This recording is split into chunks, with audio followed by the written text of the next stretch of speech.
Hello welcomes my friends and my dear student. मैं संतोष कुमार पटेल और आप देख रहे हैं टेक्नो प्लस सिटी चैनल। तो आज चैनल पर आपका स्पोकन इंग्लिश की फ्री बैच का जो नेक्स्ट पार्ट है, पार्ट ऑफ स्पीच का प्रोनाउन, सर्वनाम। प्रोनाउन के बारे में यहाँ पर हम पूरा डिस्कशन करने वाले हैं और बहुत ही शॉर्ट तरीके से डिस्कस करेंगे और टोटल डिस्कस करेंगे। आपको प्रोनाउन आज समझ में आ जाएगा, कोई प्रॉब्लम नहीं होने वाली है। बस आपको पूरा वीडियो लास्ट तक स्टे रह करके देख लेना है।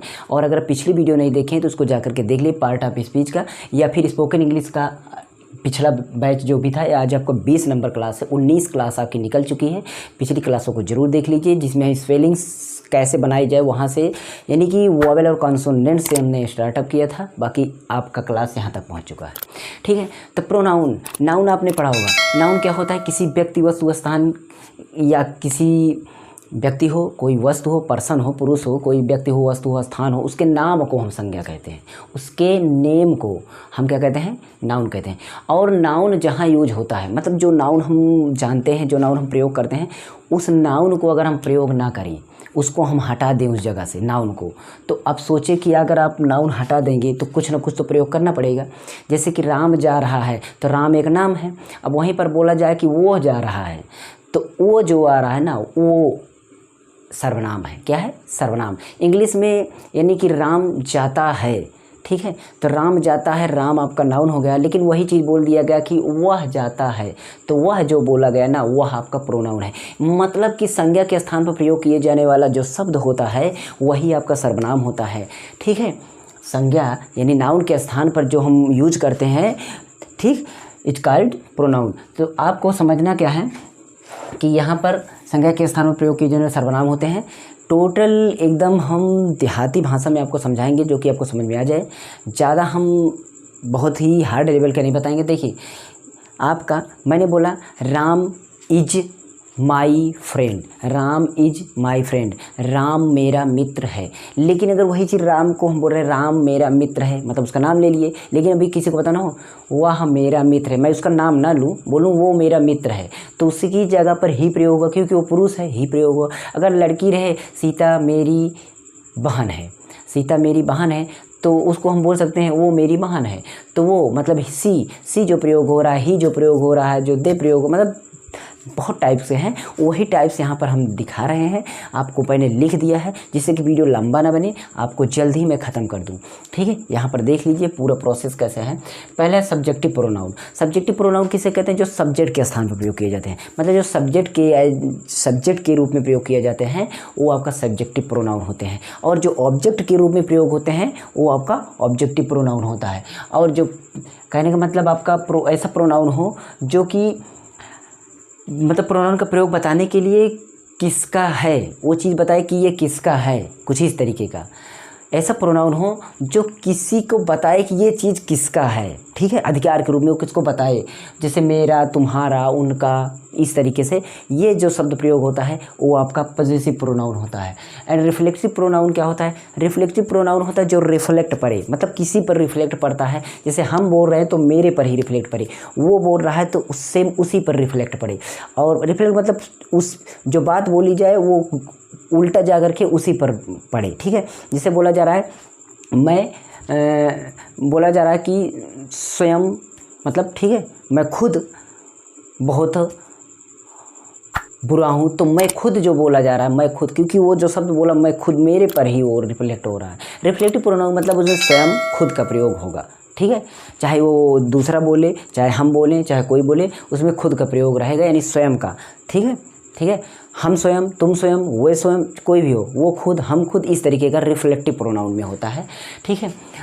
तो यहाँ पर देखिए सब्जेक्टिव प्रोनाउन में आपको पता है, आप टेंस पढ़े होंगे, नहीं टेंस पढ़े, टेंस की फ्री बैच मैं चला रहा हूँ। आपका पास्ट इंडिफिनिट टेंस पहुँच चुका है, आपका पास्ट कंटिन्यूअस टेंस बैच आ रही है, तो आप उससे पहले ज्वाइन कर लीजिए और पिछली बैचेस सभी उसमें भी देख लीजिए। उसके साथ साथ मैं लाइव ट्रांसलेशन कराता हूँ, लाइव ट्रांसलेशन भी आप सीख लीजिएगा, कैसे मैं कराता हूँ वो भी आपको पता चलेगा। यहाँ पर देखिए आई माने मैं होता है, ये आपके सब सब्जेक्ट हैं। आई, मैं, ही, सी, ही जो होगा इसका हिंदी होता है वह, ओ, वह, ओ। पुरुष के लिए प्रयोग होता है सी, सेम वही चीज़ होता है, बस इसके लिए स्त्री का प्रयोग, यानी लड़की के लिए प्रयोग, ठीक है। यहाँ पर यू को मतलब तुम या आप, ये किसी एक के लिए भी प्रयोग हो सकता है और एक से अधिक के लिए भी प्रयोग किया जा सकता है। उसके बाद दे है, दे का मतलब होता है वे या वो, लेकिन बात यह है कि एक के लिए भी प्रयोग हो सकता है या एक से अधिक के लिए भी प्रयोग हो सकता है। यहाँ पर वी मतलब हम भी एक के लिए प्रयोग हो सकता है या एक से अधिक के लिए भी प्रयोग हो सकता है। तो ये आपका ध्यान में रखना है, ये सब आपका बहुवचन में प्रयोग होते हैं, ठीक है।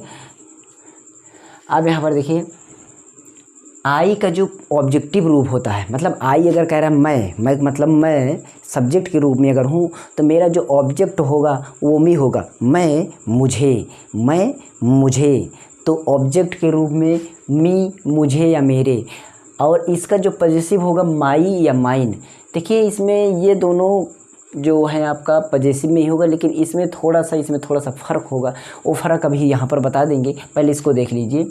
ही का जो होता है हिम होता है, इसकी हिंदी होती है उसे, उसको, बस यही बात है। उसे, उसको, उनको जो भी प्रयोग करें हम पुरुष के लिए करें हिज का, और हर का सेम वही चीज़ प्रयोग करें स्त्री के लिए, ठीक है।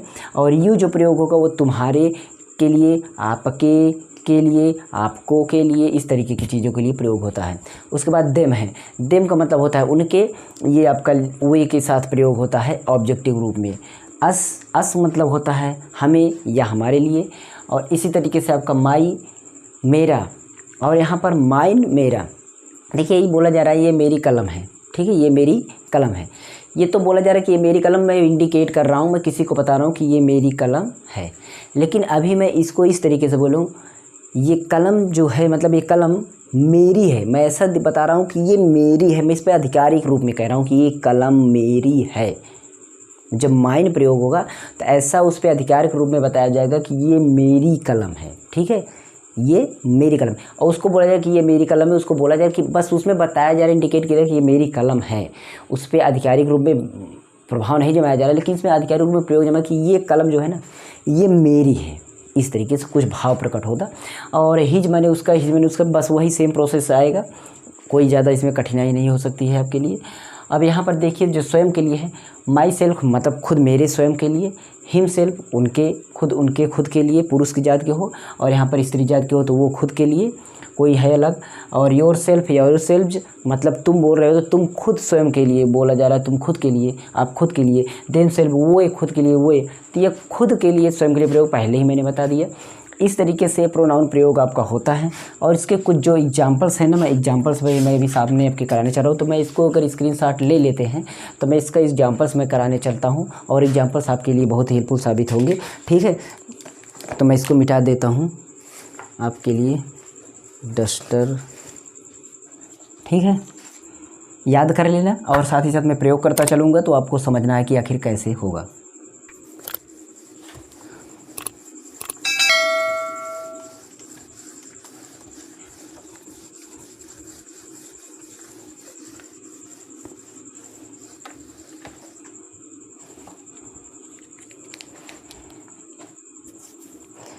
जैसे हम सब्जेक्टिव के लिए प्रयोग करते हैं, पहले सब्जेक्टिव के लिए सब्जेक्टिव प्रोनाउन इसके लिए प्रयोग करते हैं। तो जैसे वो पागल है, वो पागल है, तो देखिए वो जो बोला जा रहा है सब्जेक्ट है, तो मैं इसका सब्जेक्ट प्रयोग करूँगा। अब वो पागल है किस तरीके का बात बोला जा रही है, वो मतलब एक सिंगल पर्सन के लिए अगर बोला जा रहा है तो हो सकता है वह कोई पुरुष की बात हो रही हो, तो आपको ही, उसके बाद है का मतलब इज होगा, उसके बाद पागल का मतलब मैड होगा, तो ही इज मैड हो जाएगा, फुल स्टॉप लगा सकते हैं, ठीक है। तो ही इज मैड, ही जो हो गया ये प्रोनाउन है सब्जेक्टिव के रूप में। और इसी तरीके से हम और प्रयोग कर सकते हैं, हम दिल्ली में थे, हम दिल्ली में थे। तो देखिए बी माने हम होता है, यही प्रयोग हुआ आपका सब्जेक्टिव रूप में, प्रोनाउन प्रयोग हुआ। उसके बाद थे के लिए वर होगा, उसके बाद थे इन कहाँ, दिल्ली में, ठीक है। इस तरीके से ये सब्जेक्टिव रूप में, मतलब कोई भी सब्जेक्ट आपका आगे होगा इस तरीके से। ऑब्जेक्टिव रूप में देखते हैं, कोई ऑब्जेक्टिव रूप में कोई है, ठीक है। ऑब्जेक्टिव रूप में ऑब्जेक्टिव प्रोनाउन मैंने लिखा नहीं। ऑब्जेक्टिव प्रोनाउन में आपका हो सकता है, जैसे देखिए राम मेरे साथ राम मेरे साथ था। तो राम आपका सब्जेक्ट के रूप में प्रयोग हुआ, ये आपका नाउन हो गया। राम मेरे साथ, तो अब मेरे जो आ गया ना ये प्रोनाउन हो गया आपका ऑब्जेक्टिव। तो मेरे किसका होता है? ही, आपका आई का होता है, पता ही है। तो राम था, राम वाज विद मी का जो प्रयोग हुआ ये ऑब्जेक्टिव रूप में आपका प्रयोग हो गया मी, ठीक है। और इसके साथ पापा ने मुझे डांटा, पापा ने मुझे डांटा, ये होगा। अब पापा का मतलब डैड कर दिए, ठीक है। अब पापा ने मुझे, फिर मुझे आ गया, तो मुझे के लिए लिखेंगे आपका डांटना हो गया स्कॉल्डेड, क्योंकि डाटा आपका पास्ट टेंस मी। तो इसी तरीके का हम प्रयोग करेंगे। अब मान लीजिए बच्चा तुम्हें देख रहा है, बच्चा तुम्हें देख रहा है। तो बच्चा तुम्हें देख रहा है, तो बच्चा आपका जो हो ये प्रयोग करेंगे आपका नाउन के रूप में। तो बच्चा हो गया आपका चाइल्ड, या आपका अगर बच्ची है, बच्चा के लिए कोई ये नहीं होता है कि लड़का या लड़की, क्योंकि भी इसका कोई निर्धारित नहीं है, तो बेबी लिख सकते हैं। तो ये आपका बेबी हो गया। उसके बाद इज माने है, देख रहा, देखना होता है वाचिंग, गलत हो गई स्पेलिंग, थोड़ा सा ध्यान दीजिएगा यहाँ पर। वाचिंग किसको? तुम्हें मतलब यू। तो ये हो गया आपका ऑब्जेक्टिव रूप में, किसके रूप में? ऑब्जेक्टिव में। और जब पॉजेसिव के रूप में करेंगे हम प्रयोग, पॉजेसिव प्रोनाउन का प्रयोग करेंगे तो हम कुछ इस तरीके से करेंगे।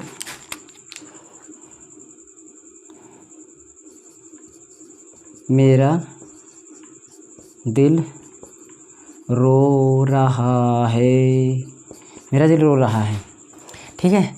मेरा दिल रो रहा था या है, कुछ भी है मान लीजिए। तो मेरा, अब मेरा का हो गया कि आपको पता है मेरा जो प्रयोग हो रहा है ये आपका हो रहा है माई हर्ट, मेरा हृदय। तो मेरा जो प्रयोग हुआ आपका पॉजेसिव रूप में, मैंने बोला जा रहा है कि मेरा, अब उसमें दो रूप थे तो दोनों रूप में से एक रूप का प्रयोग होगा, आपको पता है। तो वो मेरा प्रयोग होता है जब मतलब जो पीछे था वो आपका पीछे भी प्रयोग भी होता है, एक किसी के साथ रिलेटिव में प्रयोग होता है आगे, और वो पीछे होता है, बस यही अंतर होता है प्रयोग करने में भी, ठीक है। तो वाज क्या है तो इज होगा, इज माई हार्ट इज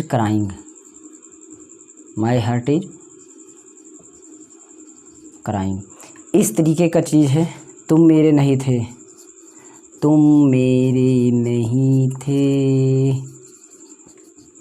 तुम यू मतलब तुम मेरे नहीं थे, वर नॉट। अब यहाँ पर देखिए माइन, तुम मेरे नहीं थे, मेरे, इस मेरे के साथ देखिए जो आगे था उसके साथ रिलेटिव प्रयोग, कोई रिलेशन वाला चीज़ होगी उसके साथ, लेकिन जो ये वाला जो प्रयोग होता है, जो दूसरे बॉक्स वाला प्रयोग हुआ था माइन, ये सब क्या होंगे? ये आपका अकेले ही रहेंगे, ये अकेले खुद ही रहेंगे और ये आधिकारिक रूप में बोले जाएंगे। तो ये चीज़ को ध्यान रखते हुए हम प्रयोग करेंगे, ठीक है। तो ये आपका पॉजेसिव वगैरह रिफ्लेक्टिव प्रोनाउन आपका मैं यूज कर देता हूँ, जैसे मैं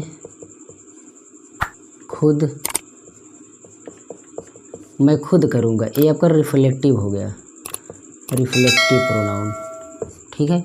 रिफ्लेक्टिव प्रोनाउन हो गया। तो मैं खुद करूँगा, आई विल, मैं खुद करूँगा, आई विल, मैं खुद हो गया आई विल। और उसके बाद आपका यहाँ पर मैं खुद करूँगा, ठीक है, कोई दिक्कत नहीं। आई विल माई सेल्फ,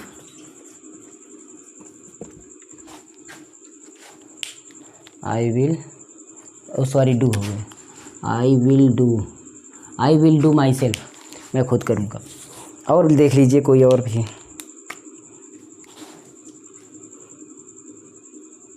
ये आप खुद करिए, ये आप खुद करिए, ये हो गया। और इसका जो होगा do it your self, do it your self, तो ये होगा डू इट योर सेल्फ। तो इस तरीके से हम प्रयोग करेंगे, सर्वनाम का प्रयोग करेंगे, ठीक है। तो